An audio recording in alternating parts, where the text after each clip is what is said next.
اعوذ باللہ من الشیطان الرجیم بسم اللہ الرحمن الرحیم الف لام را تلک آیات الکتاب المبین انا انزلناه قرآنا عربیا لعلکم تعقلون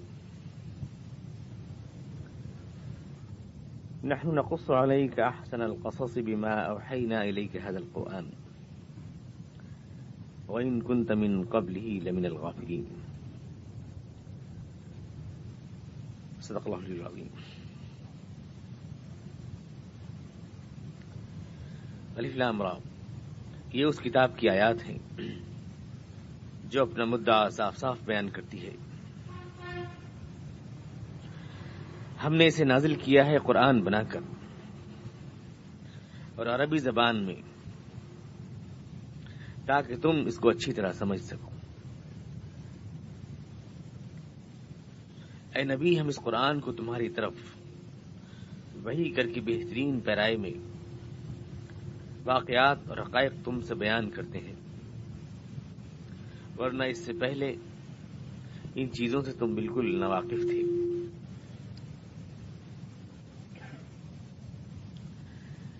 قرآن کریم کی سورہ یوسف کی آج شروعات ہو رہی ہے. یہ مکی سورت ہے. 111 آیات اور 12 رکوع ہیں اس کے اندر. حضور اقدس علیہ الصلوۃ والتسلیم جب ہجرت کے لیے روانہ ہونا چاہتے ہیں مکے سے مدینے کے سفر پر،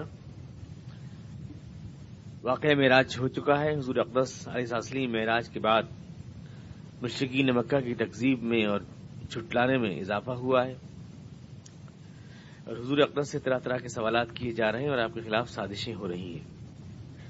وَإِذْ يَمْكُرُ بِكَ الَّذِينَ كَفَرُوا لِيُثْبِتُوكَ أَوْ يَقْتُلُوكَ أَوْ يُخْرِجُوكَ وَيَمْكُرُونَ وَيَمْكُرُ اللَّهُ. سازشیں آپ کو قتل کر دیا جائے، شہید کر دیا جائے، آپ کو ملک بدر کر دیا جائے یا آپ کو قید میں ڈال دیا جائے. کس طرح سے اس دعوت حق کا منہ خاموش کیا جائے. اس وقت واقع معراج کے پس منظر میں حضور اقدس کے خلاف الزام ہے کہ آپ غلط بیانیاں کر رہے ہیں اور آپ کو کچھ معلوم نہیں ہے آسمانی حقائق کے بارے میں. تو یہ سوال آپ کے سامنے رکھا جاتا ہے کہ قرآن کریم میں ہر جگہ آپ موسیٰ اور فرعون، شعیب، قوم عاد، قوم لوط، قوم نوح کے آپ قصے بیان کرتے ہیں، لیکن ایک جلیل القدر پیغمبر جناب یوسف علیہ السلام کی داستان حیات کا کہیں تذکرہ نہیں آتا. آخر کیوں؟ اگر آپ قرآن کریم موعظت اور تذکیر ہے تو جناب یوسف علیہ السلام کے واقعات کا تذکرہ کیوں نہیں آتا؟ اس لیے کہ آپ کو اس کے بارے میں معلومات نہیں ہے اور اس لیے آپ تصنیف نہیں کر پا رہے. تو فوری طور سے مشرکین مکہ مطالبہ کرتے ہیں کہ آپ جناب یوسف علیہ السلام کی سوانح حیات اور سیرت کے بارے میں ہمیں بتائیں. اور فوری طور سے پوری صورت نازل ہوتی ہے جس میں تمام واقعات جناب یوسف علیہ السلام کے بیان کیے گئے ہیں، پوری کہانی تفصیلی طور سے، بلکہ اس طرح سے ایک جگہ تفصیلی طور سے پورا ایک سلسلے بیان کے ساتھ واقعات کسی اور پیغمبر کے قرآن کریم میں بیان نہیں کی گئے جس طرح اس پوری صورت میں جناب یوسف علیہ السلام کی کہانی بیان کی گئی ہے. سورہ یوسف میں یہ اس صورت کا پس منظر ہے، نزول کا، شان نزول جسے کہا جاتا ہے. اس وقت نازل ہوئی، ان حالات کے اندر یہ نازل ہوئی جبکہ آپ ہجرت کرنا چاہتے ہیں اور معراج کا واقعہ ہو چکا ہے. مشرکین مکہ آپ کو جھٹلا رہے ہیں، آپ کے امتحانات لے رہے ہیں، آپ کے سامنے سوالات رکھ رہے ہیں. ان سوالات کے جواب میں پوری صورت نازل ہوتی ہے. سورہ یوسف. جناب یوسف علیہ السلام حضور اقدس علیہ السلام سے تقریباً 2500 سال پہلے پیدا ہوئے. 2525 برس پہلے آپ پیدا ہوئے. یہ واقعہ، یہ قصہ جو قرآن کریم میں بیان کیا گیا ہے، اگر آپ تاریخی اعتبار سے دیکھیں تو یہ واقعہ تقریباً اس وقت 3895 سال پرانا ہے اس وقت جبکہ آپ سن رہے ہیں جناب یوسف علیہ السلام کا. اس لیے کہ حضور اقدس کی بعثت کے وقت یہ واقعہ 25-2500 سال پرانا تھا. یہ قبل مسیح 1898 قبل مسیح بیفور کرائسٹ کا واقعہ ہے. 1898 بیفور کرائسٹ. حضرت عیسیٰ علیہ السلام کے تشریف لانے سے پہلے 1898 برس پہلے کا واقعہ. جناب یوسف علیہ السلام آئے اور چونکہ اب 1997 ہے اس لیے یہ واقعہ تقریباً 3895 سال کا پرانا واقعہ ہے اور 2500 سال ہو چکے تھے اس کو اس وقت تک جب حضور اقدس علیہ السلام اس کو بیان فرما رہے ہیں وحی الہی کی روشنی میں. جناب یوسف علیہ السلام کی داستان عبرت جو قرآن کریم میں سورہ یوسف کے نام سے بیان کی گئی ہے تفصیلی اعتبار سے اس کو سمجھنے سے پہلے چند باتوں کو سمجھ لینا آپ کے لیے ضروری ہے. یہ کوئی ناول نہیں ہے، یہ کوئی داستان حسن و عشق کی کہانی نہیں ہے جیسا کہ ہمارے واعظین نے اور ہمارے مفسرین نے اس کو بنا کے رکھ دیا ہے. قرآن کریم کے اوپر بہت سے کرم کیے ہیں انہوں نے، اس میں ایک کرم یہ بھی ہے کہ جتنے بھی ان کے عشق اور محبوبی کے جتنے بھی تصورات بیچاروں کے دل میں گھٹے رہتے ہیں اور کہیں کہنے کا موقع نہیں ملتا، شریعت کے دائرے میں سورہ یوسف کے اندر بیان ہو جاتے ہیں. سارے کے سارے جذبات کی تسکین ہو جاتی ہے. انہیں شوق عبادت بھی ہے اور گانے کی عادت بھی نکلتی ہیں دعائیں ان کے منہ سے ٹھمریاں بن کر. دوسری بات ہے جو کچھ بھی قرآن کریم میں تفصیل سے ہیں وہ سب میں پورے کانٹیکسٹ میں آپ کو بعد میں بھی بتاتا ہوں کہ یہ کیوں بیان کیے گئے. پہلے جناب یوسف علیہ السلام یہ جیسے میں آپ کو بتا چکا ہوں یہ عمالقہ کا دور ہے. عمالقہ یہ وہ عرب ہیں جو کہ فلسطین اور شام سے آباد ہوئے ہیں جا کر مصر میں 200 برس پہلے جناب یوسف علیہ السلام کے آنے سے. عمالقہ کی حکومت ہے، یہ عرب ہیں اور عربوں کے اوپر خالص عرب قریش مکہ کے پوروج جن کے سامنے قرآن کریم نازل ہو رہا ہے اور ان عمالقہ کے اوپر حکومت کر رہے ہیں جناب یوسف علیہ السلام اور بنی اسرائیل کی حکومت ہے. اس طرح سے اگر آپ دیکھیں تو اس صورت کے اندر ہمیں وہ تاریخی پس منظر ملتا ہے جہاں یہود اور نصارہ یعنی اہل کتاب اور قریش مکہ ایک ہو جاتے ہیں، یعنی ان کی ملی جلی حکومت قائم ہوتی ہے مصر کے اندر. تو یہ وہ تاریخی پس منظر ہمیں فراہم کرتی ہے کہ یہود اور نصارہ اور قریش مکہ یہ سارے کے سارے ایک گروہ بن جاتے ہیں تاریخ کے اس موڑ کے اوپر جو عمالقہ کا دور ہے.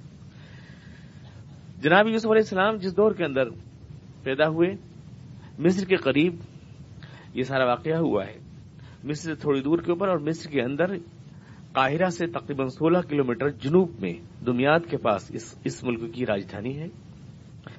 اس کا بادشاہ اس وقت موجود ہے، ایک عزیز مصر ہے. جناب یعقوب علیہ السلام کے 12 بیٹے ہیں، 3 بیویوں سے اور ایک بیوی سے یہ 2 بچے ہیں جناب یوسف علیہ السلام اور جناب بنیامین جو سگے بھائی ہیں آپس میں، اور باقی 2 بیویوں سے باقی 10 بچے ہیں. یہ 12 بچے کل جناب یعقوب علیہ السلام کے ہیں جو خدا کے ذیل قدر پیغمبر ہیں. اور دونوں بیویوں میں سوکنوں کا تعلق ہے زبردست گہرا، بے حد دشمنی ہے جناب یوسف علیہ السلام کی والدہ اور دیگر جو 8 بچے ہیں ان کی ماں کے اندر. اور جو ماؤں میں دشمنی ہے تو ماؤں کی وہ دشمنی بچوں کے اندر بھی آئی ہے اور بچوں کے اندر بھی وہ مخلصانہ جذبات نہیں ہیں جو ہونے چاہیے بھائیوں کے درمیان. جناب یوسف علیہ السلام کی اس پوری کہانی میں جو ہے 200 برس پہلے عمالقہ آئے اور اس کے بعد اس ملک میں بعد میں جناب یوسف علیہ السلام نے اس ملک کے عزیز مصر کا حاصل کر کے اعتماد حاصل کر کے اس کے اوپر حکومت کی. اور یہاں بھی ایک ہمارے حضرات علماء کرام ایک بڑا دلچسپ کٹ مارتے ہیں اور وہ یہ کہ جب جناب یوسف علیہ السلام ایک کافر بادشاہ کی حکومت میں فائنانس منسٹری قبول کر سکتے ہیں تو کیوں ہم کسی نظام باطل کے اندر کیوں اس میں ایڈجسٹ نہیں ہو سکتے جب وہ خدا کے پیغمبر ہوتے ہوئے یعنی خدا کے پیغمبر کو یہ مقام نعوذ باللہ من ذالک دیتے ہیں کہ وہ جس کے اوپر آسمان سے فرشتے نازل ہوتے ہیں اور اللہ کی وحی نازل ہوتی ہو وہ ایک کافر بادشاہ کا تنخواہ دار ملازم ہے جو ہر مہینے سے تنخواہ وصول کرتا ہے. یہ خدا کے پیغمبر کا مقام بنتا ہے. اس تفسیر کو سے آپ دیکھیں تو یہ ساری تفصیلات جو اس کے پس منظر میں آئیں گی وہ میں آپ کے سامنے بیان کروں گا. پہلے آپ یہ سنیں کہ آخر قرآن کریم نے اتنی تفصیل کے ساتھ جناب یوسف علیہ السلام کا قصہ کیوں بیان کیا ہے. پہلے وہ قصہ آپ ذہن میں لائیں جو اس پوری صورت میں بیان کیا گیا ہے. اس قصے کو آپ سن لیں تو آپ کی سمجھ میں خود آ جائے گا کہ دراصل یہ ایک قصے کا بیان نہیں ہے بلکہ یہ ایک پیش گوئی ہے اور اسلام کی فتح کا ایک اعلان ہے اور مشرکین مکہ کو ایک چیلنج ہے کہ تاریخ کے اظہارے کو تم روک نہیں سکو گے. پورے واقعات جو ہیں پہلے مختصر طور سے آپ سنیں جناب یوسف علیہ السلام کے. اس کے بعد دیکھیں کہ حضور اقدس کی زندگی میں اور صحابہ کرام کی زندگی میں اور پوری کشمکش حق و باطل میں جو حضور کے ساتھ مشرکین مکہ کی ہو رہی کتنی زبردست مشابہت ہے اس پورے کہانی میں، اس پورے قصے کے اندر۔ جناب یوسف علیہ السلام خدا کے جلیل القدر پیغمبر کے بیٹے مصر کے سے تھوڑی سی دور ایک جگہ ایک گاؤں میں پرورش پا رہے ہیں اپنے 11 مزید بھائیوں کے ساتھ۔ ان کے 2 ماں باپ ہیں۔ ایک دن وہ خواب دیکھتے ہیں، وہ بھائی جو ان سے پیار اور محبت نہیں رکھتے بلکہ اس بات کے اوپر جلتے ہیں کہ ہمارے چھوٹے بھائی سے کیوں محبت کرتے ہیں اس قدر ان کے باپ اور ہم سے کیوں نہیں کرتے۔ ایک روز جناب یوسف علیہ السلام خواب دیکھتے ہیں اور اپنے باپ سے بیان کرتے ہیں، جناب یعقوب سے، میں نے خواب میں دیکھا ہے کہ 11 ستارے آسمان پر کھلے ہوئے ہیں اور سورج اور چاند مجھے سجدہ کر رہے ہیں، آپ بتائیں کہ اس خواب کی تعبیر کیا ہے۔ ان کے باپ ان کو سمجھا دیتے ہیں، یہ خواب تم بیان نہیں کرنا اپنے بھائیوں کے سامنے، ہو سکتا ہے کہ اس خواب سے مزید ان کے حسد اور جلن میں اضافہ ہو، وہ تمہارے خلاف کوئی سازش کریں۔ ان کے باپ جانتے ہیں کہ یہ 11 ستارے ان کے بھائی ہیں، سورج اور چاند ان کے ماں باپ ہیں، اور ان کے آگے سجدہ کرنے کا مطلب یہ ہے کہ خدا یوسف کو وہ دبدبہ اور وہ اقتدار عطا فرمائے گا کہ ساری دنیا اس کے آگے سر جھکائے گی۔ تو ظاہر ہے کہ یہ خواب اپنے اندر مستقبل کے امکانات چھپائے ہوئے ہیں، اس لیے کہتے ہیں کہ اس کو بیان نہیں کرنا۔ اور اس کے بعد جناب ان کے بھائی ایک دن سازش کر کے اپنے باپ کو دھوکہ دے کر کے سازش کر کے ان کو ایک کنویں کے اندر پھینک آتے ہیں جنگل بیابان میں۔ کنویں میں کئی روز وہ پڑے رہتے ہیں جناب یوسف علیہ السلام، اور وہ اپنے باپ سے آ کر یہ بہانہ کر دیتے ہیں کہ ہم لے گئے تھے یوسف علیہ السلام کو، وہاں پر ایک بھیڑیا آ کر ان کو کھا گیا، اور یہ دیکھیے یہ ان کی قمیض جو پھٹی ہوئی خون میں رنگی ہوئی ہے، یہ اس بات کی دلیل ہے کہ ہم سچے ہیں۔ ایک جھوٹی قمیض اپنے باپ کو دکھا دیتے ہیں۔ باپ اس غم سے رو رو کر کے نڈھال ہو جاتے ہیں، بے حال ہو جاتے ہیں، لیکن اللہ کے اوپر صبر کرتے ہیں۔ اور دوسری طرف ایک قافلہ جو نہ جانے کہاں سے آ رہا ہے، پانی کے لیے جب ڈول ڈالتا ہے کنویں کے اندر تو اس میں یوسف کو وہ دیکھتا ہے کنویں میں اور ان کو نکال لیتا ہے، اور نکالنے کے بعد یہ سوچ کر کے جہاں غلاموں کا بازار لگتا ہے مصر میں، چونکہ یہ خوبصورت لڑکا ہے وہاں اچھا بک جائے گا۔ اس وقت جناب یوسف علیہ السلام کی عمر 17 سال کی ہے۔ 17 سال کی عمر میں یہ غلاموں کے بازار میں فروخت کر دیے جاتے ہیں، جہاں پر عزیز مصر جو مصر کا ایک وزیر ہے ان کو خرید لیتا ہے، اور خریدنے کے بعد اپنے محل میں لے آتا ہے۔ جناب یوسف علیہ السلام کی پاک باز جوانی جو ہے اس محل میں ایک پھول کی طرح کھلتی ہے، لوگ متاثر ہوتے ہیں، چمٹ جاتے ہیں، یہاں تک کہ خود اس وزیر کی بیوی جو ہے جس کا کوئی نام قرآن کریم نے بیان نہیں کیا ہے، یا لوگ اپنے آپ بیان کرتے ہیں نہ جانے کیا کیا نام، قرآن کریم نے کوئی نام بیان نہیں کیا کہ قرآن کریم کو اس نے حسن عشق کی کہانی سنانی نہیں ہے چٹخارے لے کر، وہ تو صرف واقعات کی جھلکیاں دے رہا ہے، تو کوئی نام بیان نہیں کیا گیا قرآن کریم میں، لیکن وہ عورت بھی متاثر ہو جاتی ہے اور اس کے بعد ان کو بھڑکانے کی کوشش کرتی ہے، لیکن یوسف علیہ السلام نہیں آتے، اللہ کے خوف سے مبتلا اس کے ترغیبات سے بچ جاتے ہیں، جس کے نتیجے میں ان کو جیل جانا پڑتا ہے۔ دیگر سازشوں کے نتیجے میں وہ جیل میں ایک ٹائم گزارتے ہیں زبردست، لیکن جیل جا کر بھی وہ اپنے کردار کے چمک سے چپکا لیتے ہیں سارے لوگوں کو، جتنے بھی جیل میں قیدی ہیں وہ ان کو اپنا مقتدی و پیشوا بنا لیتے ہیں، ان سے اپنے خوابوں کی تعبیریں پوچھتے ہیں، ان سے اپنے مسائل کا حل تلاش کرتے ہیں۔ انہی قیدیوں میں 2 قیدی جو ان سے خواب کی تعبیر پوچھتے ہیں اپنے خوابوں کی، ان کو یوسف علیہ السلام خواب کی تعبیر بتاتے ہیں۔ ایک قیدی پوچھتا ہے، میں دیکھ رہا ہوں کہ میں اپنے آقا کو شراب پلا رہا ہوں۔ دوسرا کہتا ہے، میں دیکھتا ہوں کہ میرے سر پر روٹیاں لدی ہیں، اس کو پرندے کھا رہے ہیں۔ یوسف علیہ السلام کہتے ہیں، جس کے سر کو پرندے کھا رہے ہیں وہ تو سولی پر چڑھایا جائے گا، اور جو شراب پلا رہا ہے وہ اپنے آقا کا مقرب اور درباری بنے گا، بادشاہ کا۔ یہ تعبیر وہ دیتے ہیں اور ایسا ہی ہوتا ہے۔ لیکن اس کے بعد برس کے برس گزر جاتے ہیں، یوسف علیہ السلام اسی طرح سے جیل میں پڑے رہتے ہیں۔ یہ جیل میں ان کی مدت تقریباً 17 سال کی عمر میں وہ آئے تھے، 3 سال تک عزیز مصر کے محل میں رہے، 9 سال تک وہ جیل کے اندر رہے، اس طرح سے ان کی عمر تقریباً 29 سال کی ہو جاتی ہے۔ ایک دن بادشاہ دربار میں بیٹھا ہوا اپنا خواب بیان کر رہا ہے کہ میں نے دیکھا کہ 7 گائیں جو ہیں وہ کھا گئیں ساری فصلوں کو، اور 7 موٹی گائیں ہیں جو دودھ دے رہی ہیں، اس کی تعبیر کیا ہے؟ کوئی تعبیر نہیں بتاتا اس خواب کی، لیکن اس آدمی کو یاد آ جاتا ہے جس نے یہ خواب دیکھا تھا کہ میں اپنے آقا کو شراب پلا رہا ہوں، اور یوسف علیہ السلام نے کہا تھا کہ تم ان کے درباری بنو گے، مقرب بنو گے۔ چنانچہ وہ مقرب بن چکا ہے، اور اسے یاد ہے کہ میں نے ایک خواب کسی سے پوچھا تھا، اس نے صحیح تعبیر بتائی تھی۔ وہ بادشاہ سے کہتا ہے میں خواب کی تعبیر ابھی تم کو بتاتا ہوں، اور جیل خانے جا کر یوسف علیہ السلام سے خواب کی تعبیر پوچھتا ہے۔ یوسف علیہ السلام کہتے ہیں کہ اس کی تعبیر یہ ہے کہ 7 سال مصر میں خوشحالی کے گزریں گے، 7 سال اس سے پہلے قحط کے گزریں گے۔ یہ خواب کی وہ تعبیر وہ بتاتے ہیں جناب یوسف علیہ السلام۔ بادشاہ کے پاس جب یہ تعبیر آتی ہے تو بادشاہ اس قیدی کی ذکاوت سے اور اس کے کردار سے متاثر ہوتا ہے، اس تعبیر سے متاثر ہوتا ہے، اور کہتا ہے کہ وہ کون آدمی ہے جس نے تعبیر بتائی؟ تو بتایا جاتا ہے کہ یہ وہی آدمی ہے جس نے اپنے آقا وزیر کی، آپ کے وزیر کی بیوی کے اوپر بری نیت سے نظر کی تھی، لیکن اس کے بعد جب سب کو بلایا جاتا ہے اور عزیز مصر کی بیوی کے بھرے دربار میں اقرار کرتی ہے کہ غلطی میری تھی، اس نوجوان کی کوئی غلطی نہیں تھی، یہ ایک پاک باز نوجوان ہے، بادشاہ کے دل میں قدر بڑھ جاتی ہے، اور بادشاہ چونکہ بوڑھا ہو چکا ہے اس لیے کہتا ہے کہ تم اتنے پاک باز کہ اپنے اوپر 9 سال تک یہ ظلم خاموشی کے ساتھ برداشت کرتے رہے، اور تم نے کوئی صدا احتجاجی بلند نہ کی، اور تم اس گھر میں رہ کر بھی اتنے پاک باز کہ تمہارے دشمن بھی تمہاری پاک بازی کا اور ایمانداری کا اقرار کرتے ہیں، تم سے بہتر کوئی شخص نہیں ہو سکتا جس کو اس بڑھاپے میں اپنا اس گورنمنٹ کا وکیل بناؤں یا جس کو حوالے کروں اپنا اقتدار۔ لہذا وہ اقتدار ان کے حوالے کر دیتا ہے جناب یوسف علیہ السلام کے۔ یوسف علیہ السلام مصر کے تمام سب کچھ بن جاتے ہیں، مالک و مختار بن جاتے ہیں، لیکن کسی کو معلوم نہیں ہے کہ یہ وہ لڑکا ہے جو کنویں میں کبھی کسی دن پھینک دیا گیا تھا، یہ جو آج شہنشاہ مصر بنا ہوا ہے۔ سارے مصر میں اس خواب کے مطابق قحط پڑتا ہے۔ یعقوب علیہ السلام، یوسف علیہ السلام کے بھائی بھی اس قحط کا شکار ہوتے ہیں، غلہ لینے کے لیے راجدھانی میں آتے ہیں، راجدھانی میں حکومت کی طرف سے غلہ بٹ رہا ہے، یوسف پہچان لیتے ہیں یہ میرے بھائی ہیں، یہ 11 کے 11 ستاروں کی طرح چمکتے ہوئے، اور اس کے بعد ان کو غلہ جو دیا جاتا ہے تو اس میں ان کے پیسے واپس رکھ دیتے ہیں۔ جب اپنے گھر پہنچتے ہیں یہ بھائی دیکھتے ہیں پیسے واپس کر دیے گئے، تو یعقوب علیہ السلام کو ایک دم ایک احساس ہوتا ہے یہ پیسے واپس کیوں کیے گئے۔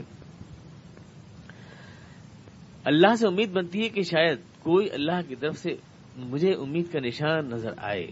خواب تو یاد ہے نا کہ وہ خواب یوسف علیہ السلام نے جو دیکھا تھا کہ ساری دنیا ان کے آگے سر جھکا رہی ہے۔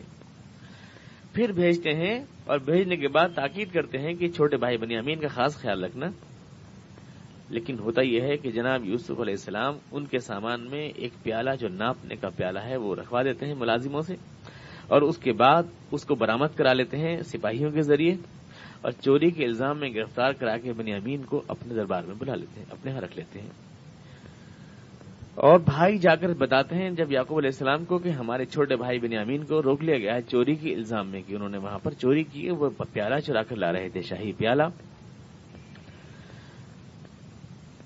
یعقوب علیہ السلام اس بات کو ماننے سے انکار کر دیتے ہیں، کہتے ہیں جاؤ تلاش کرو جا کر، مجھے امید ہے کہ یوسف اور بنیامین تم کو دونوں مل جائیں گے۔ وہاں پر جاتے ہیں ایک بار پھر یہ دربار میں سارے بھائی، اور بھائی جا کر کہتے ہیں کہ ہمارے گھر بڑا تکلیف ہے، ہمارے باپ کو تکلیف ہے، آپ ہمارے بھائی ہمیں واپس کر دیں۔ اس پر یوسف علیہ السلام پوچھتے ہیں تم جانتے ہو کہ آج سے برسوں پہلے تم نے یوسف کے ساتھ کیا کیا تھا؟ هل علمتم ما فعلتم بیوسف واخیہ، یوسف اور اس کے بھائی کے ساتھ تم نے کیا سلوک کیا تھا تمہیں یاد ہے؟ یوسف کا حوالہ سن کر سمجھ جاتے ہیں کہ یوسف ہی ہے۔ سارے بھائی خطاکار گر پڑتے ہیں، کہتے ہیں واقعتاً ہم خطاکار تھے، ہمیں معاف کریں، اللہ نے آپ کو بکرم کیا اور اللہ نے آپ کو سلطنت اقتدار عطا فرمائی۔ اور وہاں سے خوشخبری لے کر جناب یعقوب کے پاس آتے ہیں۔ جناب یعقوب علیہ السلام پورے گھر بار کو حکومت مصر کے حکم سے، گورنمنٹ کے حکم سے پورے خاندان کو وہاں بلایا جاتا ہے۔ یہ تقریباً حضرت یوسف علیہ السلام کی تخت نشینی کے 9 سال بعد کا واقعہ ہے، یعنی تقریباً 39 سال کے ہو چکے ہیں جناب یوسف علیہ السلام۔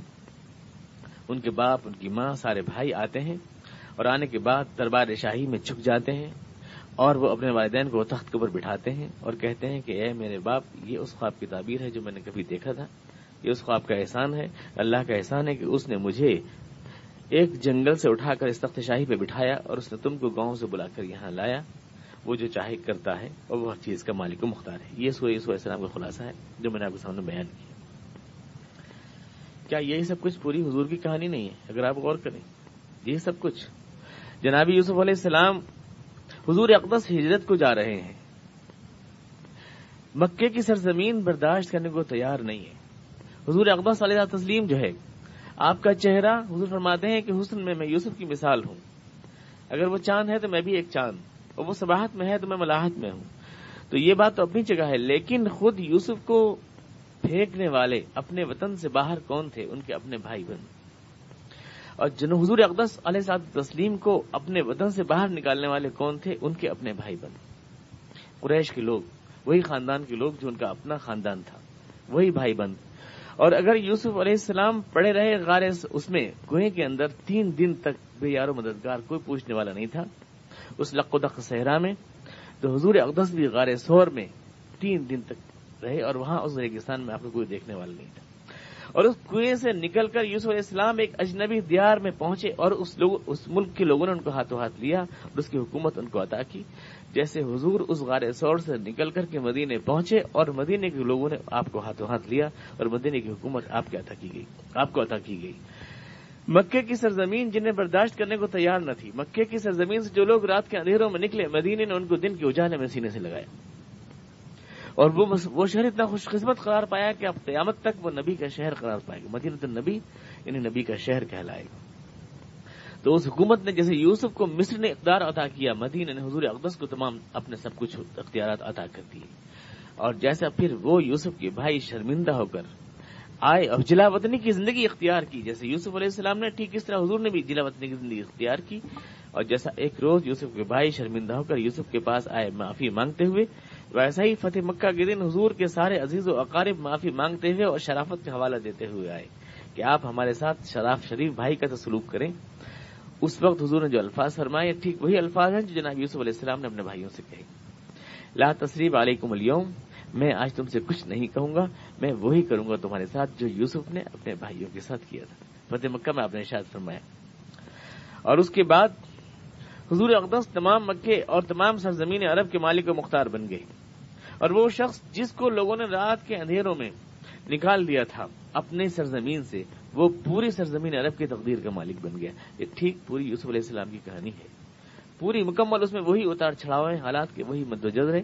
اور اس طرح سے اسلام اور قرآن کریم یہ بتانا چاہتا ہے، ایک پیش گوئی ہے کہ آج ہجرت کے اس موقع پر جبکہ تم اس سرزمین سے حضور اقدس کو برداشت کرنے کو تیار نہیں ہو، یہ سرزمین، یہ سفر جو حضور کا شروع ہوگا، یہ کامیابیوں کا سفر ہوگا، اسلام کی کامرانیوں کا. یہ فتح مکہ پر جا کر ختم ہوگا، جیسے یوسف علیہ السلام تخت مصر کے جو ہے حامل بنے اور تخت مصر ان کے حوالے کیا گیا. جس طرح سے اپنوں نے نکال دیا، یوسف کو بھائیوں نے نکال دیا اور ایک روز شرمسار ہو کر کے آئے. اور جیسے یوسف کے صدقے میں ان کی قوم کی نجات ہوئی، ایک روز سرور کائنات کے صدقے میں ان کی قوم کی نجات ہوئی. یہ پوری ایک پیش گوئی ہے جو سورہ یوسف کے آئینے میں اسلام کی پوری تاریخ جو مستقبل پیش آنے والی ہے، پوری کی پوری اللہ تعالیٰ اس میں بیان فرما رہا ہے مکمل طور سے. تو یہ مشرکین مکہ کے سامنے بیک وقت حضور کا سورہ یوسف کو بیان کر دینا اور تمام حالات کے اس کے اندر جتنے اتار چڑھاؤ ہیں ٹھیک آپ کی زندگی سے ان کی مشابہت کا ہونا مکمل. اسی لیے اتنے تفصیلی حالات قرآن کریم میں کسی پیغمبر کے بیان نہیں کی گئے جتنے جناب یوسف علیہ السلام کے ہیں، کیونکہ حضور اقدس کی تفصیلی حالات بھی جناب یوسف کے تفصیلی حالات سے ملتے ہیں. تو پوری طرح سے چونکہ ٹیلی ہوتی ہے یہ چیز، اس کو حضور اقدس کی زبان سے بیان فرمایا گیا. تو اس سے یوسف کو اب آپ یہ دیکھیں کہ دنیا میں ادب کی چیزیں، ادب کے قصے اور کہانیاں بھی لکھی جاتی ہیں، رومانس، حسن و عشق کے افسانے بھی ہوتے ہیں. اور سورہ یوسف کے اندر بھی ایک ایسا موڑ آیا ہے جہاں انسانی جذبات کی نازک ترین داستان بیان کی گئی ہے، لیکن جو اعلیٰ ترین ادب ہو سکتا ہے قرآن کریم اس کا نمونہ پیش کر رہا ہے. یہ زندگی کے تمام نازک جذبات کا بیان اس طرح بھی کیا جا سکتا ہے کہ انسان کو اس سے اچھی زندگی کی طرف رہنمائی ملے، نہیں ہے کہ اس میں غلط خیالات کی پرورش ہو. اس طرح بھی بیان کیا جا سکتا ہے. قرآن کریم تاریخ کو بیان کرتا ہے، لیکن تاریخ میں سے صرف وہ واقعات لیتا ہے قرآن کریم سلیکٹ کرتا ہے جو انسانی کردار کی ترقی اور اس کی تزکیے کے لیے مفید ثابت ہوں. انسان کو بنانے کے لیے، کردار کو بنانے کے لیے صرف انہی کا انتخاب قرآن کریم کرتا ہے. یہ قرآن کا نظریہ تاریخ ہے. اور تاریخ بیان کرتا ہے مگر تاریخ کی طرح نہیں، اور واقعات بیان کرتا ہے مگر واقعات کی طرح نہیں. قرآن کا ادب ہے مگر ادب کی طرح نہیں، اور تاریخ ہے مگر تاریخ کی طرح نہیں. ہر شے کا مقصد ہے انسان کی تربیت کرنا اور اس کے کردار کو بنانا. تو سورہ یوسف میں بھی آپ دیکھیں گے کہ ہر موڑ کے اوپر اللہ کی نگہبان ہونے کا تصور، آخرت میں جواب دینے کا تصور، میرا خدا مجھے دیکھ رہا ہے.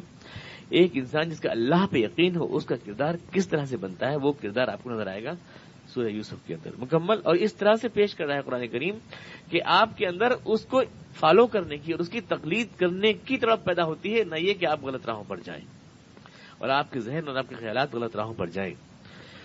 تو یہ قرآن کریم کا، اور اس لیے آپ دیکھیں گے موسیٰ علیہ السلام کا واقعہ ہے، فرعون کا واقعہ ہے یا دیگر واقعات ہیں، قرآن کریم اس سے بحث نہیں کرتا کون سا واقعہ پہلے پیش آیا کون سا بعد میں پیش آیا. کبھی ایسا بھی ہوتا ہے کہ بعد والے واقعات پہلے بیان کر دیتا ہے اور پہلے والے بعد میں بیان کرتا ہے، کیونکہ قرآن کریم اسٹوری کو اسٹوری کی طرح سے نہیں، تاریخ کو واقعات بیان کرنا، کہانی سنانا نہیں ہے. مقصد ہے جہاں سے آپ کے لیے موعظت اور تذکیر اور پند اور نصیحت کی چیز مل سکے اس کو ہائی لائٹ کرنا، وہ کہیں بھی ملے اور کس طرح سے بھی ملے، اس طرح قرآن کریم بیان کرتا ہے، اس کو اسٹوری کی طرح نہیں سناتا قرآن کریم. تو یہ سورہ یوسف جو پورے قرآن کریم کو ایک مربوط قصہ، احسن القصص قرآن کریم نے کہا، بہترین قصہ، بہترین کہانی، وہ آپ کے سامنے یہاں سے شروع ہو رہی ہے. الف لام را. الف لام را یہ میں آپ کو بتا چکا ہوں کہ حروف مقطعات ہیں اور یہ عربی کا اسلوب ہے کسی بھی شے کی اہمیت کی طرف متوجہ کرنے کے لیے. جیسے آپ اٹینشن کہتے ہیں، اٹینشن پلیز، اس طرح سے عربی کے اندر اسلوب قرآن کریم کے نزول سے پہلے بھی مستعمل رہا ہے. لیکن کچھ لوگ جو قرآن کریم میں نکتہ آفرینی کے شوقین ہیں اس کے بھی طرح طرح کے معنی بیان کرتے ہیں. الف لام را، کسی تفسیر میں دیکھیں گے آپ الف سے اللہ مراد ہے، لام سے جبریل مراد ہے اور رے سے رسول مراد ہے. اب بولو جبریل کا نام کیوں آیا، جیم کیوں نہیں آئی جبریل کی؟ اس سے کچھ بحث نہیں ہے، آپ اس سے پوچھ نہیں سکتے. یا اللہ ارا، اللہ دیکھ رہا ہے، یا انی ارا، انی ارا، تو نام کیوں آ گیا؟ اس کا کوئی جواب نہیں ہے. بہت سے ایسے حامیم عین سین قاف قرآن کریم میں تو ایک تفسیر میں بیان کرتے ہیں حامیم عین سین قاف کا مطلب یہ کہ ہے سے تو مراد ہے حضرت علی اور حضرت معاویہ کی حکومت، اور میم سے مراد ہے مروان کی حکومت، اور عین سے مراد ہے عباسی حکومت جو اس کے بعد آئی، اور سین سے مراد ہے سلطانی حکومت جو اس کے بعد آئی، اور قاف سے مراد ہے قیادت مہدی جو سب سے آخر میں خلافت اسلام کی آئے گی. یہ ہو گیا حامیم عین سین قاف. یہ نکتہ ہے جس میں لوگ جھومتے ہیں. تو یہ جو نکات جو قرآن کریم میں بیان کیے جاتے ہیں اس طرح کے نقطے تو عام طور سے لوگ کہتے ہیں یہ الہامی لفظ ہے، اس میں پورے اسلامی خلافت کی تاریخ بیان کر دی گئی حامیم عین سین قاف کے اندر، کہ ہے سے شروع کے قاف تک وہ قیادت مہدی تک بات گئی، ہے سے حضرت علی حضرت معاویہ کی حکومت ہوئی، پھر مروان کی ہوئی، پھر عباسی حکومت ہوئی. ہمیں ایک لطیفہ یاد آیا، ہم جب یہ 77 کے اندر ایمرجنسی میں جیل گئے تھے تو وہاں پر جو کمیونسٹ پارٹی کے ایم ایل اے تھے انہوں نے کہا تھا کہ انگلش جو ہے، انگلش یہ ہندوستان کی تقدیر ہے.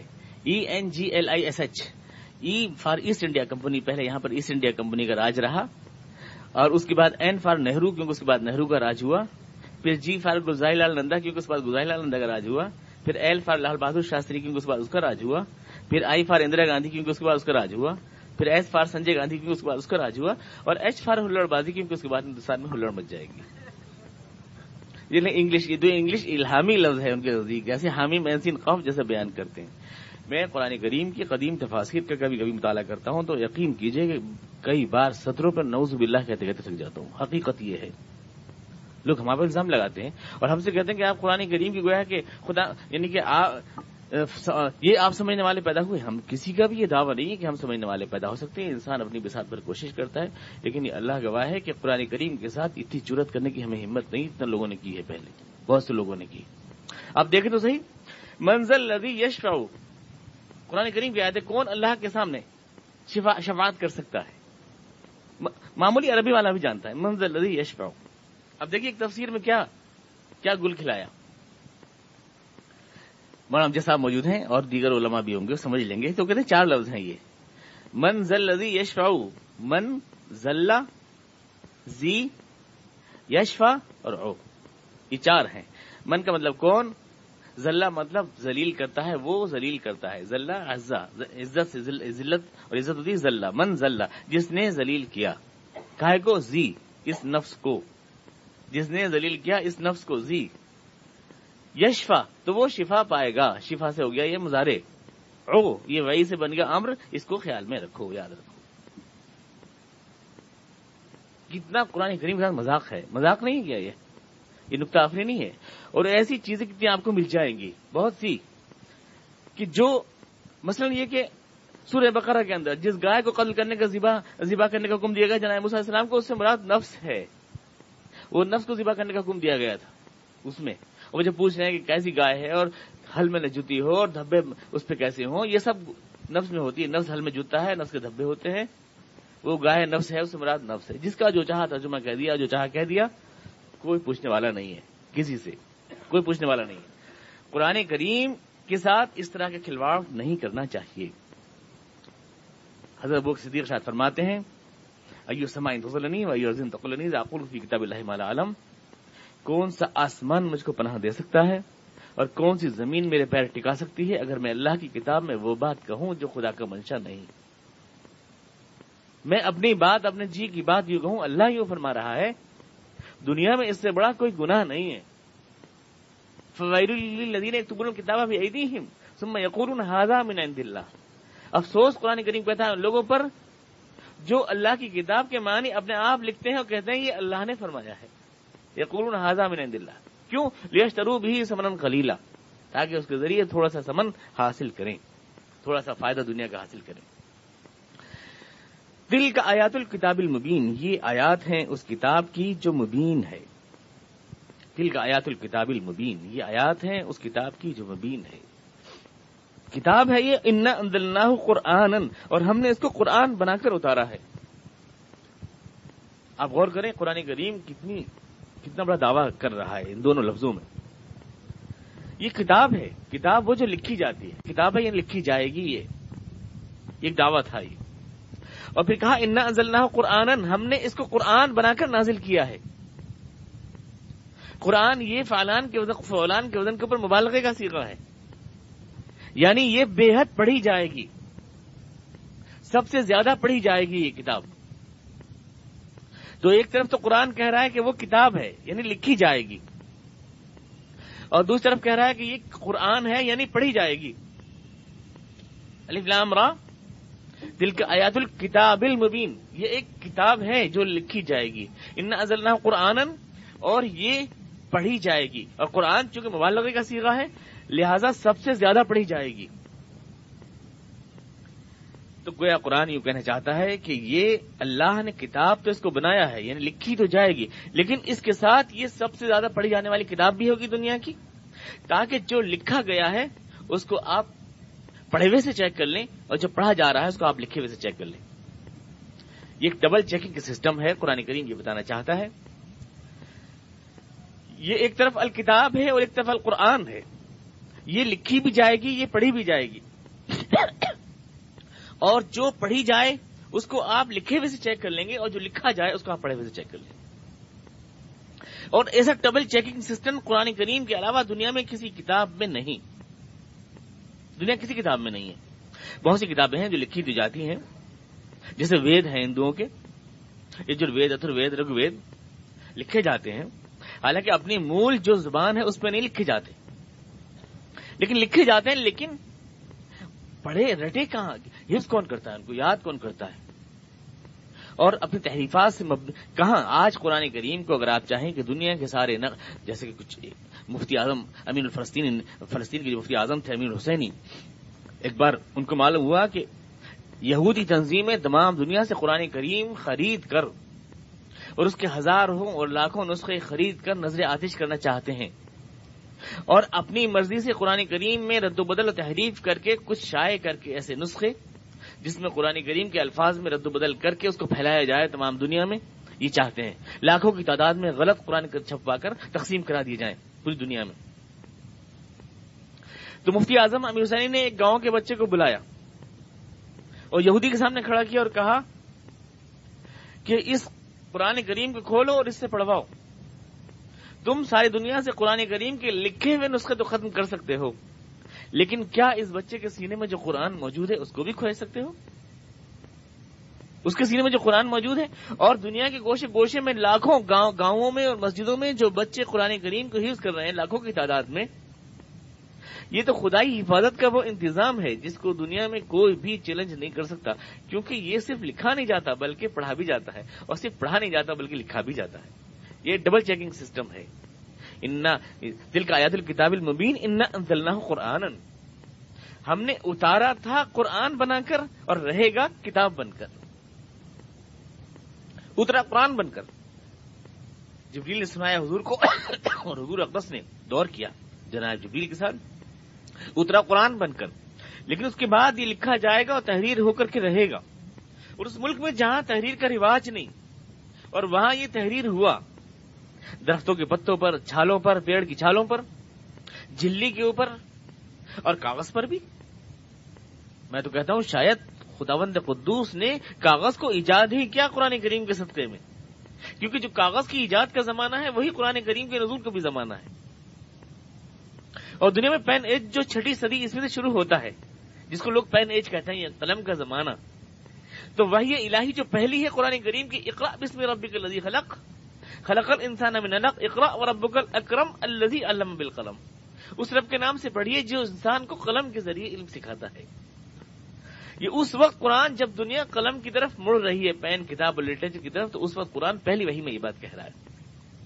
جس نے قلم سے علم سکھایا انسان کو وہ سب کچھ جو وہ جانتا نہیں تھا. تو کتاب، یہ کتاب ہے. ایک بار میں نے آپ سے عرض کیا تھا کہ دنیا میں کوئی بھی کتاب اس چیلنج کو قبول نہیں کر سکتی جو قرآن کریم دے رہا ہے. اب مثلا وید ہے، یجروید ہے، رگ وید ہے. آپ امرتسر کا چھپا ہوا دیکھیں اور آپ لدھیانہ کا چھپا ہوا دیکھیں، فرق پائیں گے. مسٹر ہتی جو پیرس کے پروفیسر ہیں، انہوں نے صرف رامائن کے نسخوں میں جو بنارس کے ودیالیوں میں ہے، مکتبوں میں ہے، صرف رامائن کے نسخوں میں انہوں نے 300 فرق جو ہے اس کے پوائنٹ آؤٹ کیے. 300 فرق صرف رامائن میں. ایک رامائن میں، یعنی اس کی جو رامائن ہے، والمیکی کی جو رامائن ہے، اس کے اندر 300 فرق. اور جب دل چاہتا، ابھی دیکھیے جو نئی رامائن لوگ چھاپ رہے ہیں اس کے اندر، یا جو نئی مذہبی کتب چھاپ رہے ہیں، جو نئے وید چھاپ رہے ہیں، مثال طور پر یجروید کے اندر سے جتنے بھی دلتوں کے بارے میں رولز ہیں سارے کے سارے جو ہے آؤٹ آف پرنٹ ہیں، آپ کو چھپے ہوئے نہیں ملیں گے نئے سنسکرણوں میں. اتنا یعنی اس قدر جو ہے تحریف لکھے ہوئے ہونے کے باوجود ہے. اور قرآن کریم اگر جیسے لوگ کہتے ہیں کہ آج کل ایکسپیریمنٹل ایج ہے، یعنی ہر چیز کا تجزیہ لیبارٹری میں ہوتا ہے، تو لیبارٹری میں تجزیہ کر کے دکھائیے. تو قرآن کریم لیبارٹری میں تجزیہ کر کے دکھا دے گا، کیونکہ وہ قرآن بھی ہے اور وہ کتاب بھی ہے. وہ اس طرح سے کہ آپ اپنے کسی مدرسے کے کسی ایک بچے کو بلائیے اور اس کو بٹھائیے اور اس کو لے جائیے آپ ویانا کی لائبریری میں، یا اس کو لے جائیے آپ تاشقند کی لائبریری میں، اور وہاں سے آپ اٹھائیے وہ نسخہ جو جناب عثمان رضی اللہ عنہ کا بھیجا ہوا نسخہ ہے جو موجود ہے دنیا کی لائبریریز کے اندر، وہاں سے اٹھائیے اور اٹھانے کے بعد کسی لیبارٹری میں لے جائیے اس کو، قرآن کریم کے اس نسخے کو اور اس لڑکے کو، اور اس سے ایک آیت پڑھوائیے. اور اب اس قرآن کریم کے اس نسخے کو آپ لیبارٹری میں اس کا پیپر چیک کیجئے، اس کی انک چیک کیجئے کتنی پرانی ہے. اگر 1500 سال پرانی ہے اس کی انک، اس کا پیپر، آپ کی لیبارٹری چیک یہ بتاتا ہے، تو آپ بچے سے پڑھوائیے، ایک نقطے ایک شوشے کا فرق آپ نہیں پائیں گے. کیا اس چیلنج کو قرآن کریم کے علاوہ دنیا کی کوئی کتاب قبول کر سکتی ہے، لے سکتی ہے، تسلیم کر سکتی ہے؟ ایسا صرف اس لیے کہ ڈبل چیکنگ سسٹم صرف قرآن کریم کے اندر ہے، اس کے علاوہ نہیں کہ وہ کتاب بھی ہے، وہ قرآن بھی ہے. تلک آیات الکتاب المبین انا انزلناہ قرآنا عربیا لعلکم تعقلون. اب مبین ہے قرآن کریم مبین ہے، وضاحت کرنے والی کتاب. اس کا طرز بیان واضح، اس کے عقائد واضح، اس کی تعلیمات واضح، ایش پیش نہیں ہے، کوئی ایش پیش نہیں ہے قرآن کریم کی بات کو سمجھنے میں. ایک اللہ ہے جس نے اس کائنات کو بنایا ہے، اور ظاہر ہے کہ جب کائنات ہے تو کوئی بنانے والا بھی ہے، اور جب بنانے والا ہے تو وہ ایک ہی ہے، جب مشین ایک ہے تو اس کا انجینئر بھی ایک ہے. قرآن کی تعلیمات بالکل سیدھی سادی ہیں، سمجھ میں آنے والی ہیں. کہاں وہ ہزاروں دیوی دیوتاؤں کا فلسفہ کہ اس کے پیچھے بھاگ رہا ہے، وہ اس کے پیچھے بھاگ رہا ہے، وہ اس کے ساتھ بلاತ್کار کر رہا ہے، وہ اس کو پکڑ رہا ہے، وہ اس کو دبا رہا ہے. اس میں پوری کائنات جو ہے آدمی چکر میں پڑ جاتا ہے، کس کی مانوں کس کی نہ مانوں. ان دیوتا کے آگے جھکوں تو وہ میری گردن پکڑے لے رہے ہیں، ان کو جھکوں تو یہ میری گردن پکڑے لے رہے ہیں. اور کائنات کے سسٹم چل کیسے رہا، یہ پیچیدہ سسٹم عقائد و نظریات کا. قرآن کریم جو بات کرتا ہے انسان کو عقل کرنے والی، اپیل کرنے والی، سمجھ میں آنے والی. تلک آیات الکتاب المبین، کیونکہ یہ کتاب ہے جس کا طرز بیان بھی واضح ہے اور جس کے عقائد و اعمال بھی واضح ہیں. لیکن ہمارے جو لوگ ہیں، وہ ہمارے دور کی جو علماء کرام اس کو مبین نہیں مانتے، اس لیے تو کہتے ہیں کہ ارے نہیں آپ قرآن مت سننا، نہیں آپ گمراہ ہو جائیں گے، پتہ نہیں اس میں کیا پیچیدگیاں بھری ہوئی ہیں. تو معمہ ہے، اور اس معمے کو صرف ہم حل کر سکتے ہیں، اور اس معمے کو حل کرنے والے کو پہلا انعام 1 لاکھ روپے ملتا ہے. یہ قرآن کریم پہلی ہے کوئی معمہ ہے، لیکن قرآن کریم نہ پہلی ہے نہ معمہ. الحمدللہ الذی انزل علی عبدہ الکتاب ولم یجعل لہ عوجا. قرآن کریم نے کہا ساری تعریف اس اللہ کے لیے ہیں جس نے اپنے بندے پر کتاب نازل کی اور اس میں کوئی پہلی نہیں رکھی. ولم یجعل لہ عوجا، اس میں کوئی ٹیڑھ نہیں، کوئی ایچ پیچ نہیں. وَلَقَدْ يَسَّرْنَا الْقُرْآنَ لِلذِّكْرِ فَهَلْ مِن مُدَّكِرٍ. ہم نے قرآن کو نصیحت کے لیے بالکل آسان کیا، کون ہے تم میں سے جو نصیحت حاصل کرے. تو مبین ہے قرآن کریم، تلک آیات الکتاب المبین، انا انزلناہ قرآنا عربیا، اور ہم نے اس کو عربی میں نازل کیا۔ قرآن کریم عربی کو بطور فخر کہہ رہا ہے۔ اس کا مطلب یہ ہے کہ دنیا میں عربی ہی زبان اس بات کی مستحق تھی کہ اس میں اللہ کا کلام نازل ہو۔ یہ ایک بہت بڑا دعویٰ ہے، ہم نے عربی میں نازل کیا ہے۔ دنیا میں بہت سی زبانیں ہیں، 13,000 کے قریب زبانیں تو آپ کے ہندوستان میں بولی جاتی ہیں۔ بہت سی لینگویجز ہیں دنیا میں۔ اللغات السامیہ، جو فرانسیسی لغت کا ماہر ہے، اس کی کتاب ہے اللغات السامیہ، دنیا کی بڑی زبانیں، گریٹ زبانیں دنیا کی، موپاسا۔ اس میں وہ اعتراف کرتا ہے اس بات کا کہ تمام دنیا میں عربی اس اعتبار سے ممتاز ہے کہ الفاظ کا جو خزانہ اس کے پاس ہے وہ دنیا میں کسی زبان کے پاس نہیں ہے۔ آپ دیکھیں تو تلوار کے نام 1000، اونٹ کے نام 1000، گھوڑے کے نام 1000، عربی کے اندر ہر اعتبار سے الفاظ کا ایک خزانہ، اور پھر صیغے بدلتے ہیں، ایک صیغے سے سینکڑوں صیغے بن جاتے ہیں۔ ایک صیغہ 40 ابواب میں جاتا ہے اور نہ جانے کتنے صیغے اس میں بن جاتے ہیں، کتنے مشتقات اس میں سے نکلتے ہیں، ہزاروں لاکھوں، ہر بات کو کہنے کے لیے اتنے سانچے ہیں عربی کے اندر، دنیا میں کی زبان میں نہیں ہے۔ اور اتنا حشمت اور اتنی شوکت اور اتنا اقتدار ہے اس زبان میں کہ بولتے ہیں تو لگتا ہے کسی حاکم کی زبان ہے۔ اظہار مدعا کی وہ صلاحیت ہے۔ اور عجیب بات یہ ہے، اللغات السامیہ کا مصنف لکھتا ہے، دنیا میں ہر زبان پیدا ہوتی ہے، بچپن ہوتا ہے، بڑی ہوتی ہے، اور اس کے بعد جوان ہوتی ہے اور مر جاتی ہے۔ دنیا میں ہر زبان 100 سال کے بعد زبان کو آپ دیکھیں تو پہچانی نہیں جاتی۔ مرزا غالب کی زبان آپ دیکھیں، آج بچوں کو سمجھا تھکے جا رہے ہیں لیکچرار صاحب، امتحان میں حل نہیں کر پاتے مرزا غالب کی زبان۔ مرزا تفتہ کے نام کون سے خط لکھ دیا، ان سے حل ہی نہیں ہو رہا ہے۔ اردو مولانا امیر رجب علی کی آج تک پڑھی نہیں آتی، 100 سال تو ہوئے۔ آتش کے مصنفی کے شعر حل نہیں ہوتے لوگوں سے، 100 برس میں زبان کہاں سے کہاں پہنچ گئی۔ اس سے پہلے جائیے بھرنش اور سنسکرت اور پراکرتک بھاشا، کہاں سے کہاں اس زبان نے سفر طے کیا اردو نے۔ اور انگلش میں آپ دیکھیں، آج 200 سال پہلے کے لٹریچر آپ دیکھیں تو آج آپ سمجھ نہیں پائیں گے۔ ہر زبان دنیا میں چینج ہوتی ہے، ہر زبان دنیا میں اٹھتی ہے، عروج پاتی ہے، بوڑھی ہوتی ہے، مر جاتی ہے، ایک نئی زبان پھر پیدا ہوتی ہے۔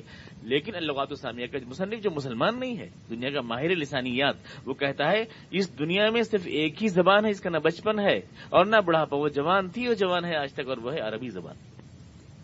جوان تھی اور جوان ہے، اور آج بھی اقوام متحدہ میں جو عربی بولی جاتی ہے، اور آج بھی پریس میں اور جو عربی بولی جاتی ہے، اور جو بھی لٹریچر کی زبان ہے، وہی ہے جو قرآن کریم کی ہے۔ ذرا بھی فرق نہیں، قرآن کا ایک لفظ بھی نامانوس نہیں ہوا، ایک بھی آؤٹ آف ڈیٹ نہیں ہوا، زبان آج بھی زندہ ہے قرآن کریم کی، اور قرآن کریم کے صدقے میں زندہ ہے۔ اس بات کو میں کہا کرتا ہوں کہ قرآن اللہ کی کتاب ہے، جو چیز قرآن کو چھو جاتی ہے پھر وہ مرتی نہیں۔ جس ملت نے اس کو محافظ بنی، اس ملت کو کوئی مار نہیں سکتا، مسلمانوں کو۔ جو رسول اس کتاب کو لے کر کے آئے، اس رسول کی سیرت میں زندہ ہے، کیسے چلتے تھے، کیسے ہنستے تھے، کیسے بولتے تھے، کیسے شادی بیاہ کرتے تھے، ایک ایک چیز کو تاریخ نے سینے سے لگا کے رکھا، کیونکہ جو چیز قرآن سے چھو گئی وہ کبھی مر نہیں سکتی۔ تو وہ زبان بھی قرآن کریم چونکہ کتاب زندہ سے چھو گئی، اس لیے وہ زبان بھی آج تک زندہ ہے۔ ہم دیکھتے ہیں کہ زبان بھی آج تک زندہ ہے۔ قرآن عربی۔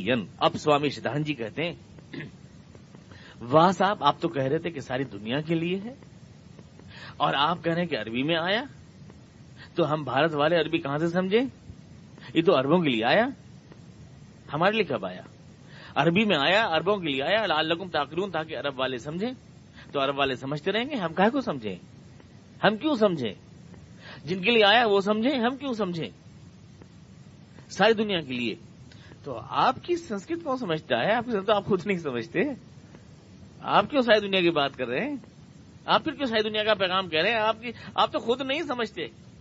ذرا سی ہندی سخت ہو جائے، سنا ہے کہ چیف منسٹر کی تقریر لکھی گئی اور ان کی طرف سے پڑھ کے سنا دی بھی گئی، بیٹھ ہی رہی چیف منسٹر اور بعد میں کہنے لگی ہماری تقریر کا کیا ہوا، ہمیں تقریر کرنا تھی۔ جن کی اپنی زبانوں کا عالم یہ ہو، وہ کہتے ہیں کہ یہ عربی اور تمام دنیا کی بات کیوں کر رہے ہیں؟ ارے بھائی، دنیا میں جب کبھی بھی کوئی بھی پیغام اور کوئی بھی میسج آئے گا، کچھ لوگوں کے ذریعے تو آئے گا، کوئی پیغام کچھ لوگ ہی تو لے کے آئیں گے، اس کا کوئی علاقہ ہی، کوئی ایک ہی علاقہ تو ہوگا، اس کو ایک ہی تو سینٹر ہوگا، ان لوگوں کی ایک ہی تو زبان ہوگی، کوئی نہ کوئی زبان تو ہوگی، جو بھی زبان ہوگی آپ اسے کہہ دیں گے یہی کیوں؟ اب مثلا کمیونسٹوں کا دعویٰ ہے کہ وہ ایک عالمی انقلاب ہے، سوشلسٹ انقلاب، تمام دنیا کے لیے اس کا میسج ہے، لیکن کمیونزم کا پہلا میسج لینن یا اسٹالن نے کون سی زبان میں دیا؟ کیا ہندی میں دیا؟ کیا انگلش میں دیا؟ وہ تو رشین تھی، اسی زبان میں دیا. جو بھی لیڈر جہاں بھی اٹھے گا وہ اپنے ملک کی زبان بولے گا اور اسی ملک کے عوام کو مخاطب کرے گا، اور وہی دعوت پھر ساری دنیا میں پھیلے گی. عالمی دعوت کے لیے کون سی سپرانٹو ایجاد کریں گے آپ جو ساری دنیا کی زبان ہو؟ ایسی تو کوئی زبان ہے نہیں. کوئی ایک زبان ہی تو ہوگی. دیکھنے کی چیز یہ نہیں ہوتی کہ زبان جو باتیں کہی جا رہی ہیں، جو پیغام ہے وہ ساری دنیا کے لیے ہے کہ نہیں. اب حضور اقدس علیہ الصلوۃ والتسلیم قیصر کو، کسریٰ کو، ایران کے بادشاہ کو، مقوقس کو، کس کو جو خط بھیج رہے ہیں اسلام کی دعوت دے کر، عربی میں تو بھیج رہے ہیں، لیکن وہ تو عربی نہیں جانتا. ایک بھی کسریٰ کو عربی جانتا ہے. ایک کسریٰ کو پیغام عربی میں جا رہا ہے، کیونکہ زبان کی اہمیت نہیں، پیغام کی اہمیت ہے، اور پیغام عالمی ہے. حالانکہ تم زبان نہیں سمجھتے، لیکن پیغام تمہارے لیے بھی ہے. قرآن اگر صرف عربوں کے لیے ہوتا تو حضور اقدس کسریٰ کو خط کبھی نہ لکھتے، اور قیصر کو خط کبھی نہ لکھتے، اور دنیا کے بادشاہوں کے نام خطوط تحریر نہ کیے جاتے. ساری دنیا کے بادشاہوں کے نام، وہ ساری دنیا کے بادشاہوں کے نام لکھے گئے اس لیے کہ آیا تو عربی میں ہے لیکن پیغام ساری دنیا کے لیے. اور لعلکم تعقلون کا مطلب یہ ہے تاکہ تم سمجھو. قرآن اس لیے نازل ہوا تاکہ تم سمجھو، اس لیے نہیں کہ صرف تلاوت فرماؤ. اس لیے نہیں نازل ہوا کہ تلاوت فرمایا جا رہا ہے، سمجھنے سے کوئی مطلب ہی نہیں ہے. سمجھنے سے کوئی مطلب نہیں. کیا ہے اس میں؟ قرآن کہہ رہا ہے چور کا ہاتھ کاٹ دو، تو پڑھ رہے ہیں چور کا ہاتھ کاٹ دو، چور کا ہاتھ کاٹ دو، چور کا ہاتھ کاٹو. کوئی کہا حضرت اس کے لیے کوشش تو کیجئے کہ چور کا ہاتھ کٹ جائے. آپ کیا دین میں سیاست ملا رہے ہیں، کمال کر رہے ہیں. اور اس کے بعد پھر وہی چور کا ہاتھ کاٹ دو، چور کا ہاتھ کاٹ دو. تلاوت کرو، سمجھو نہیں کہ اس میں ہے کیا. جو احکام، جو فرامین قرآن بیان کر رہا ہے اس کو خوب خوشحالی کے ساتھ، خوب الفاظ کے جوش و خروش کے ساتھ واہ واہ قبول کرتے رہو، پڑھتے رہو، تلاوت کرتے رہو. ہاں اس کو زندگی میں لانے کی اگر کوئی بات کرے تو اس کی زبان کھینچ لو. یہ ہے قرآن کو نہ سمجھنا. تو لعلکم تعقلون ہے، سمجھو اس کو، اس لیے نازل ہوا. میرے خیال سے وقت نہیں رہا. اللهم صل على محمد وعلى ال محمد كما صليت على ابراهيم وعلى ال ابراهيم انك حميد مجيد. اللهم بارك على محمد وعلى ال محمد كما باركت على ابراهيم وعلى ال ابراهيم انك حميد مجيد. ربنا اننا ظلمنا انفسنا وان لم تغفر لنا وترحمنا لنكونن من الخاسرين.